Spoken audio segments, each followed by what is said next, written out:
और ब्रेक के बाद दर्शकों आप सभी का स्वागत है। आपके साथ मैं सृष्टि मिश्रा। आप देख रहे हैं इंडिया न्यूज। बुलेटिन की शुरुआत करते हैं। बेहद खास कार्यक्रम का वक्त हो गया है। आंकड़े हमारे, फैसला आपका। आज बात करेंगे पीएम मोदी की। प्रधानमंत्री नरेंद्र मोदी ने देश के सबसे लंबे समय तक सत्तासीन और लगातार सबसे लंबे समय तक प्रधानमंत्री रहने का रिकॉर्ड अपने नाम कर लिया है। भारत जैसे विशाल विविधताओं से भरे और राजनीतिक रूप से बेहद जटिल देश में किसी के प्रधानमंत्री के लगातार 12 साल सत्ता में बने रहना और लगातार जनता के बीच अपनी स्वीकार्यता बनाए रखना अपने आप में एक बड़ी उपलब्धि मानी जा रही है। पिछले 12 वर्षों का कार्यकाल केवल एक राजनीतिक रिकॉर्ड नहीं है, बल्कि एक लंबे शासन अनुभव का प्रतीक भी है, जहां नीतियों, योजनाओं और प्रशासनिक फैसलों की निरंतरता देखने को मिली है। ये एक ऐसा दौर रहा जहां पारंपरिकता और आधुनिकता दोनों को साथ लेकर चलने की कोशिश की गई। मोदी के कार्यकाल की सबसे बड़ी उपलब्धि रही है उन्होंने हर क्षेत्र को गति दी। इंफ्रास्ट्रक्चर, डिजिटल सेवाओं, आर्थिक सुधार को तेजी से आगे बढ़ाया गया। सड़क, रेल कनेक्टिविटी और डिजिटल इंडिया जैसे क्षेत्रों में बड़े बदलाव देखने को मिले हैं। साथ ही गरीब और वंचित वर्गों के लिए आवास योजना, शौचालय, गैस कनेक्शन, बैंकिंग सुविधाएं जैसी योजनाओं को सामाजिक बदलाव में महत्वपूर्ण भूमिका उन्होंने निभाई। अंतर्राष्ट्रीय स्तर पर भी भारत की भूमिका चर्चा में रही है। भारत की विदेश नीति अधिक सक्रिय और व्यापक रही है। वैश्विक मंचों पर भारत की उपस्थिति मजबूत हुई है। साथ ही देश की अंतर्राष्ट्रीय छवि को नई दिशा मिली है। भारत ने अपनी पारंपरिक सहनशील छवि से आगे बढ़ते हुए एक अधिक आक्रामक और सशक्त रुख अपनाया है। हालांकि इस लंबे कार्यकाल के साथ ये सवाल भी लगातार चर्चा में बना हुआ है कि देश ने वास्तव में कितनी प्रगति की है। क्या ये प्रगति हर वर्ग, हर क्षेत्र तक समान रूप से पहुंची है, या फिर इसके लाभ कुछ हिस्सों तक ही सीमित रहे हैं? क्या लोग इस कार्यकाल को तेज विकास और मजबूत नेतृत्व का उदाहरण मानते हैं, या फिर इसे एक मिश्रित अनुभव के रूप में देखते हैं? पिछले 75 वर्षों की तुलना में मोदी काल में भारत की प्रगति को लोग किस नजर से देखते हैं? क्या यह एक ऐतिहासिक सुधार का दौर रहा है, और फिर अपेक्षाओं और वास्तविकता के बीच अभी भी अंतर मौजूद हैं? इन्हीं सब सवालों पर हमने जनता की राय जानने की कोशिश की है। आइए देखते हैं जनता ने इंडिया न्यूज की सर्वे पर क्या कुछ कहा है। आंकड़ों के जरिए आपको बताने की हम पूरी कोशिश करेंगे। सर्वे नंबर 1 अभी आपके टीवी स्क्रीन पर दिखने वाला है। सर्वे नंबर 1 यानी कि हमने ये सवाल पूछा कि आपके अनुसार मोदी सरकार ने देश के प्रशासन और नीतियों को किस हद तक संभाला है। सर्वे नंबर 1, सवाल नंबर 1। इसके आंकड़े अभी फटाफट से निकल कर आएंगे आपके टीवी स्क्रीन पर। आंकड़े आपको बताते हैं कि आखिर इस पर जनता ने क्या रिएक्ट किया। 31% बहुत अच्छी तरह, अधिकांश क्षेत्रों में मजबूत प्रबंधन मिला है। 27 अच्छी तरह लेकिन कुछ क्षेत्रों में सुधार की जरूरत है। और 22% लोग ये कह रहे हैं ठीक ठाक, अच्छे और खराब दोनों पहलू रहे। 20% खराब प्रशासनिक प्रदर्शन संतोषजनक नहीं रहा। ये आंकड़े निकलकर सामने आए हैं सवाल नंबर 1 पर। सवाल नंबर 2, सर्वे नंबर 2, आपके अनुसार मोदी सरकार की सबसे बड़ी उपलब्धि क्या है? सबसे बड़ी बिगेस्ट अचीवमेंट क्या है? इस पर यहां पर जनता ने रिएक्ट किया है, आपको जवाब दिखा देते हैं। 29% दर्शकों लोगों का यह कहना है आर्थिक विकास और इंफ्रास्ट्रक्चर में सुधार। 20% लोगों ने कहा है विदेश नीति और वैश्विक स्तर पर भारत की छवि। 29% लोगों ने कहा है गरीबों के लिए योजनाएं, सामाजिक कल्याण। एंड लास्ट वन इज मुझे कोई विशेष बड़ी उपलब्धि नहीं मिली। 22% लोगों का यह कहना है। यह हुआ सर्वे नंबर 2, सवाल नंबर 2। सवाल नंबर 3, क्या आप मोदी सरकार की नीतियों से संतुष्ट हैं? इस पर देखिए जनता ने क्या रिएक्ट किया है। यह सबसे महत्वपूर्ण सवाल हो गया कि क्या उन्होंने जो नीतियां बनाई अपने 12 साल के कार्यकाल में, आप कितने संतुष्ट हैं? यहां पर जनता ने रिएक्ट किया है बहुत संतुष्ट हैं। 41% लोगों का आंकड़ा निकलकर सामने आया है। 31% संतुष्ट लेकिन कुछ नीतियों में सुधार की जरूरत है। इसके साथ 18% लोगों ने कहा है असंतुष्ट, कई नीतियां उम्मीद के अनुसार नहीं है। And the last one is 10% लोगों ने कहा है कि बहुत असंतुष्ट, नीतियां प्रभावी नहीं रही है। अगला सवाल, क्या आप मानते हैं मोदी के कार्यकाल में भारत की अंतर्राष्ट्रीय छवि को मजबूती मिली है? ये एक महत्वपूर्ण सवाल हो जाता है कि अंतर्राष्ट्रीय स्तर पर क्या हालत है हमारे देश के। 46% लोगों ने कहा है भारत की अंतर्राष्ट्रीय पहचान बहुत ज्यादा बड़ी है। 35% कुछ हद तक मजबूत हुई है। 2% मैं इसके बारे में स्पष्ट नहीं हूं। एंड 17% लोगों ने कहा है कि बताना। और इसके साथ आप बढ़ते हैं 5वें सवाल पर। पिछले 75 वर्षों की तुलना में मोदी काल में देश की प्रगति को आप 10 में से कितना अंक देना चाहिए? अब चलिए नंबर गेम्स। अब ये देखते हैं कि नंबर में कितने यहां पर प्रधानमंत्री प्रधानमंत्री को अंक मिले हैं आम जनता की तरफ से कि 75 वर्षों की तुलना में मोदी काल में देश की प्रगति को आप कितने 10 में से कितना अंक देना चाहेंगे। और अब इस पर जनता ने रिएक्ट किया है कि 10 में से 10 अंक दूंगा। 43% लोग यानी कि 43% लोगों ने कहा। अधिकांश क्षेत्रों में बहुत सुधार की आवश्यकता है, 16% लोगों ने माना है 9 अंक दूंगा। 20 ये कह रहे 7 से 8 अंक औसत प्रगति हुई है, अभी बहुत कुछ करना होगा। और 21% लोगों ने कहा है कि हम 5 नंबर देने वाले हैं, मतलब 5 आउट ऑफ 10। बहुत कम अपेक्षाओं के अनुसार प्रगति नहीं हुई है। ये रहे तमाम सवाल और ये रहे आंकड़े कि आखिर पीएम मोदी के इस कार्यकाल पर, इस बड़ी उपलब्धि पर देश की जनता ने क्या रिएक्ट किया है। और अब बारी हो चुकी है चर्चा की शुरुआत करने की कि आखिर इसको लेकर तमाम पार्टियों की क्या राय है। मेरे साथ बेहद खास मेहमान जुड़ चुके हैं। डॉक्टर राहुल यादव कांग्रेस के प्रवक्ता हैं, जुड़ चुके हैं। और पारुल भार्गव सामाजिक कार्यकर्ता हैं, वो भी जुड़ चुके हैं। और आप दोनों का बहुत स्वागत है इंडिया न्यूज पर। और आज देखिए एक बड़ी उपलब्धि, देखिए बीजेपी के लिए बड़ी उपलब्धि है। रितेश मिश्रा पटना से मेरे संवाददाता भी जुड़ चुके हैं और निकिता सरीन लखनऊ से मेरी संवाददाता लाइव जुड़ चुकी हैं। रानिक दत्ता कोलकाता से लाइव जुड़ चुके हैं। देखिए 3 संवाददाता मेरे जुड़ चुके हैं और 2 खास मेहमान टीवी स्क्रीन पर मेरे साथ जुड़ चुके हैं। राहुल यादव जी, आपका मैं रुख करना चाहूंगी। आपसे पहला सवाल होगा, आपने कहा है कि ये जो उपलब्धि है ये दिखावटी है, कांग्रेस पार्टी का बयान सामने आ गया है इस उपलब्धि पर, आपका क्या टेक होगा, आज क्या राय देंगे? देखिए, पूरी की पूरी भाजपा जो है 12 साल पूरे होने का उत्सव मना रही है। लेकिन मैं कहना चाह रहा हूं कि ये कोई उत्सव नहीं है, ये हिसाब का समय है। अच्छा। 2014 में प्रधानमंत्री जी ने कहा था कि महंगाई खत्म होगी, हर साल 2 करोड़ रोजगार मिलेंगे, किसानों की आय दोगुनी होगी, रुपया मजबूत होगा, भ्रष्टाचार खत्म होगा, भारत विश्व गुरु बनेगा, मध्यम वर्ग खुशहाल होगा, महिलाएं जो है सुरक्षित होंगी। लेकिन 12 साल बाद देश की तस्वीर आज क्या है? युवा बेरोजगार है, किसान कर्जदार है, मध्यम वर्ग महंगाई से परेशान है, एमएसएमई पूरा का पूरा तबाह हो चुका है, रुपया बिल्कुल ऐतिहासिक रूप से रुपया कमजोर हुआ है, महिलाओं के खिलाफ आज अपराध बढ़ रहे हैं, प्रेस की आजादी आज बिल्कुल कमजोर हो चुकी है, लोकतांत्रिक संस्थाओं की निष्पक्षता पर लगातार सवाल उठ रहे हैं। अच्छा। और भाजपा केवल विज्ञापन इवेंट और प्रचार में व्यस्त है। अगर मोदी सरकार नहीं, अगर मोदी सरकार इतनी सफल है तो 95 रुपए प्रति डॉलर का रुपया किसकी सफलता है? 15.2% युवा बेरोजगारी किसकी सफलता है? फिर 33.5 लाख करोड़ रुपए का किसान कर्ज किसकी समस्या है, किसकी सफलता है? 2.1 लाख करोड़ रुपए की विदेशी पूंजी का भारत छोड़कर जाना किसकी सफलता है? प्रेस की आजादी में 157वीं रैंकिंग किसकी सफलता है? 131वीं जेंडर गैप रैंकिंग किसकी सफलता है? मणिपुर की हिंसा किसकी सफलता है? आज देश का सवाल यह है कि मोदी सरकार के 12 साल विकास के साल थे या प्रचार के साल थे? राहुल जी, कुल मिलाकर जिस तरीके से यहाँ पर जवाहरलाल नेहरू का भी रिकॉर्ड पीएम मोदी तोड़ते आए हैं, आप संतुष्ट नहीं है? ऑब्वियसली बात है, विपक्ष के यहाँ पर नेता है और आपने साफ कह दिया कि प्रेस की यहाँ पर स्वाधीनता के पर सवाल उठाए गए, तमाम काम नहीं हुए, अपराध भी बढ़ता जा रहा है। एक बार मैं रुक करना चाहूंगी, पारुल भार्गव मेरे साथ जुड़े हुए सामाजिक कार्यकर्ता है। पारुल जी, आपकी नजर में ये जो पीएम मोदी को अंक मिले हैं यहाँ पर इस बड़ी उपलब्धि पर, आप कैसे देख रही है? मेरे हिसाब से हमारे पूरे विश्व ने अगर सबसे बड़ी एक इतनी बड़ी विपदा आई थी वो था कोरोना काल। हाँ। और अगर मोदी जी नहीं होते, जिस तरीके से हमारे देश को उन्होंने संभाला है, अगर कोई दूसरा होता तो इसमें इतना नुकसान होता कि हम सोच नहीं सकते। अच्छा। दूसरी बात, हमको इस बात का इतना गौरव होना चाहिए कि मोदी सरकार ने जो है ये वैक्सीन बनाई है, जिससे हम 100 देशों को हम लोगों ने जो है उनको दिया गया है और बिना उनसे कोई जो है पैसा दिए। ये आपको लगता है राहुल जी कोई कम बात है? और दूसरी बात ये है कि मोदी जी के नेतृत्व में जो जितनी योजनाएं बनी हैं, मैं इसकी साक्षी हूँ कि ये बिल्कुल जो है ये आई है ओरिजिनली। नहीं तो बहुत सारे नेता जो हैं, पिछले प्रधानमंत्री जो आए हैं, प्रॉमिस तो बहुत होते हैं पर उसके बाद ये जो है ये सच्चाई में नहीं आती। तीसरी बात, जो यूपीआई आया है, मैं आज खुद देखती हूँ कि छोटे से छोटा सब्जी वाला हो या फल वाला हो, जो रेडी वाला हो, उन हर एक आदमी के पास यूपीआई है। हाँ।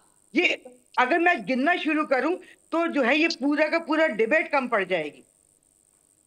ठीक है पारुल जी, यानी कि आपके हिसाब से पीएम मोदी का जो कार्यकाल है वो शानदार रहा है, और डिजिटल पेमेंट्स की जो आपने बात की, जिस पर विश्व भर में भी चर्चा है, उस पर आपने टिप्पणी की कि सब कुछ बेहतर है।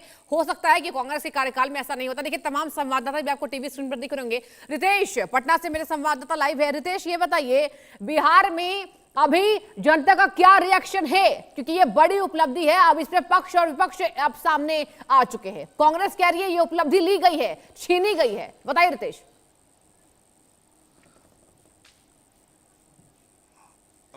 बिल्कुल, देखिए कि विपक्ष में है कांग्रेस, तो उसका काम है कि वो सरकार की तारीफ तो नहीं करेगी, उसकी जो कमियां हैं वो गिनाएगी, ये भी जरूरी है।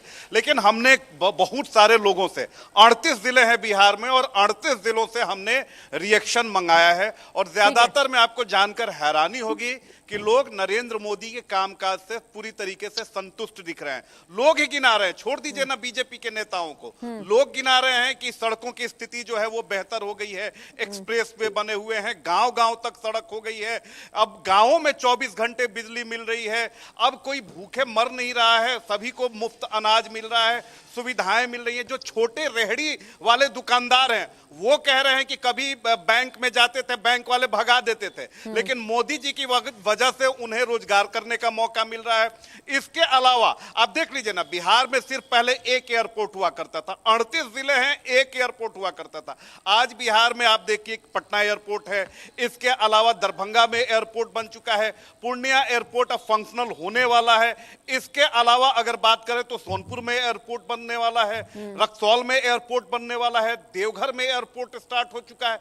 तो ये सारी उपलब्धियां जो है वो हम नहीं कह रहे हैं, क्योंकि हम बोलेंगे तो जाहिर सी बात है कि कांग्रेस के नेता, मैं जान रहा हूं कि जैसे ही ये डिबेट पर आप उन पर जाएंगी वो हम लोगों पर भी सवाल उठाएंगे, लेकिन देश की आम जनता बोल रही है कि किस तरीके से उसे लाभ मिला है। हालांकि कई लोग सवाल भी उठा रहे हैं कि चलिए भ्रष्टाचार का भी मामला है, अधिकारियों पर भी लोग सवाल उठा रहे हैं, लेकिन लोगों का साफ तौर पे कहना है कि सरकार ने 12 साल में रिकॉर्ड तोड़ काम किया है, चाहे ट्रेनों की बात हो, वंदे भारत, यानी कि कुल मिलाकर रितेश, बिहार से जो आपने यहाँ पर जनता की राय जानी है ग्राउंड जीरो पर रितेश, तो जिलों के जो लोग हैं, बिहार की जो जनता है वो पीएम मोदी के कार्यकाल से खुश है। ठीक है निकिता, आपका मैं रुख करना चाहूंगी। ये बताएं निकिता, अगर बात की जाए उत्तर प्रदेश में, देखिए डबल इंजन की सरकार है, योगी आदित्यनाथ मुख्यमंत्री हैं, उत्तर प्रदेश की जनता का क्या राय है, आप दर्शकों तक साझा कीजिए कि इस बड़ी उपलब्धि पर आम जनता क्या कह रही है। निकिता, देखिए जमीनी हकीकत की अगर मैं बात करूं तो जाहिर है आम जनता बेहद खुश है, क्योंकि साफ तौर पर अगर कामों की बात हो, ऑपोजिशन का काम है कमियां गिनाना, और कमियां गिनाना वही होता है कि हम अपने में कैसे और बेहतरी कर सकें।